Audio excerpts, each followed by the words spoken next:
নিজের নির্বাচনী এলাকায় গিয়ে জনসাধারণের তোপের মুখে পড়েছেন আমার বাংলাদেশ এবি পার্টির সাধারণ সম্পাদক ব্যারিস্টার আসাদুজ্জামান ফুয়াদ। এ সময় তাকে ঘিরে ভুয়া ভুয়া স্লোগান দেয় জনতা।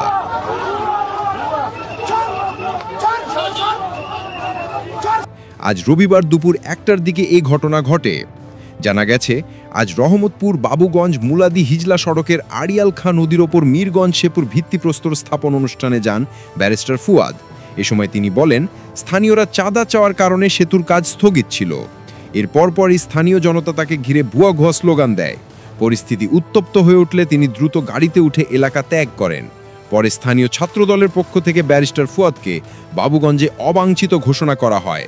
বাবুগঞ্জ উপজেলা ছাত্রদলের আহ্বায়ক আতিকুর রহমান আল আমিন বলেন, সেতু উদ্বোধনী অনুষ্ঠানে এসে তিনি বাবুগঞ্জের সাধারণ নাগরিকদের চাঁদাবাজ বলে অপপ্রচার করেছেন এবং চায়না কোম্পানির কাছে চাঁদা চেয়েছেন এমন অভিযোগ তুলে তিনি গণমাধ্যমে বক্তব্য দিয়েছেন, যা অত্যন্ত অনভিপ্রেত।